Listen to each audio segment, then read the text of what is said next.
কলকাতার লোকেরাও তো হাসে।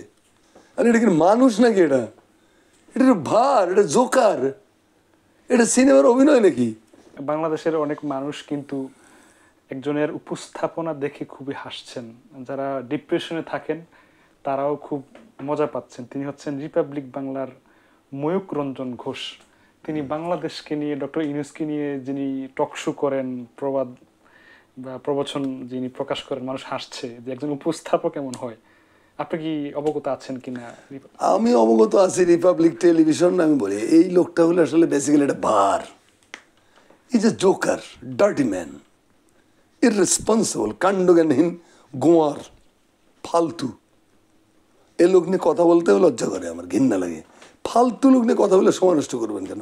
একে পপুলার করার দায়িত্ব আপনারা নিয়েছেন কেন? আপনারা নেবেন না এটা।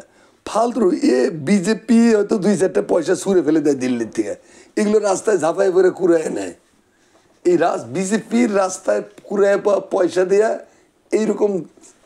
এরকম রামসাতার একটা উপস্থাপনা দেখে আমার হচ্ছে লাথি মারি শালাকে।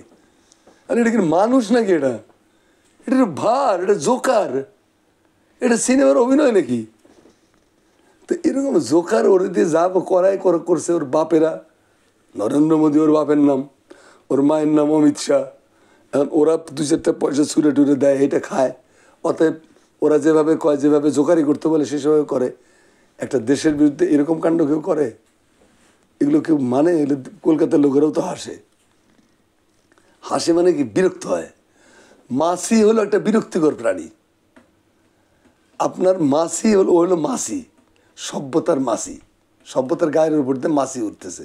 এই মাছি হলো বিরক্তিকর, এটা মেরে ফেলতে হতে খেদাই দিতে হয়, অথবা আপনি অ্যারোসল মেরে খেদাই দিলেন, ব্যাস। এটা ফালতু বিষয়। কিন্তু আপনার হাসি পায় কিনা? আমার হাসি পায় না, আমার মনে হোক এটা লাথি মারি। হাসি পাবে কেন? আমি কি ওর মতো কমেডিয়ান?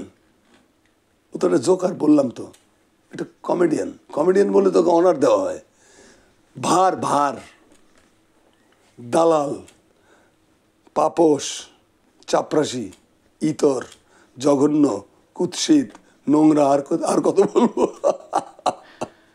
কিছু বলতে চান কিনা জাতির? না, ওর উদ্দেশ্যে কি বলবো আমি? না, জাতির উদ্দেশ্যে যা বলবেন। জাতির উদ্দেশ্যে বলি যে দেশ সত্যি সত্যি সেই, আমি মৌলানা ভাসানীর কাছে, 64 সালে মৌলানা ভাসানী একটা জনসভায় আমাদের ভুরুঙ্গামারিতে হয়েছিল, কৃষক সম্মেলন। সেই সম্মেলনে তখন আমি 64 সালে হয়তো 6-7-এ পড়ি আর কি। তো সেই সময় জনসভায় মৌলানা ভাসানী বলছিল যে দেশ আজ ক্রান্তিকালে, দেশ আজ ক্রান্তি লগ্নে উপস্থিত। এই যে শুনছিলাম, তারপরের থেকে হাজার বার শুনছি দেশ আজ ক্রান্তি লগ্নে উপস্থিত, দেশে এখন ক্রান্তিকাল চলছে, দেশে এখন ক্রান্তিকাল চলছে।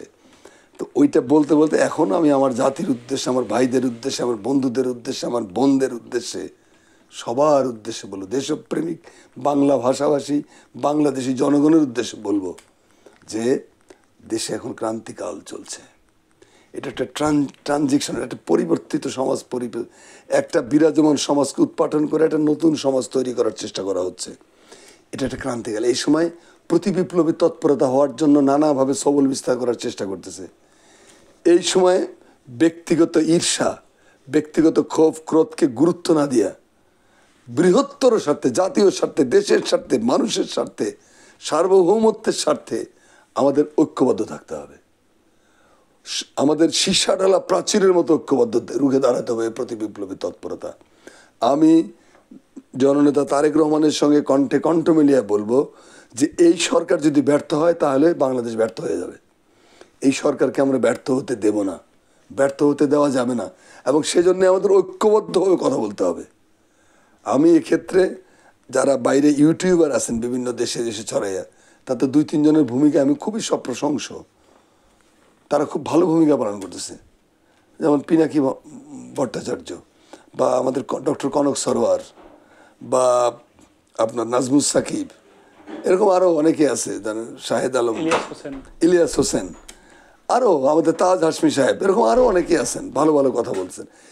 এই যে তাদের যে বক্তব্যের মূল স্পিরিটটা কি, তারা যেটা বলতেছে তার মূল স্পিরিটটা হলো ঐক্যবদ্ধ থাকো, নিজেদের প্রতি আস্থা হারায়ও না, আত্মবিশ্বাস হারায়ও না। আমাদের শক্তি হলো আমাদের জনগণ, আমাদের শক্তি হলো আমাদের বিশ্বাস। এই জনগণের সঙ্গে বিশ্বাসের সঙ্গে মিল রেখে সুচিন্তিত পদক্ষেপের ভিত্তি করে আমরা এই প্রতিবিপ্লবী তৎপরতা রুখে দেব এবং আমরা বাংলাদেশকে তার কাঙ্ক্ষিত মঞ্জিলের পথে নিয়ে যাব ইনশাআল্লাহ।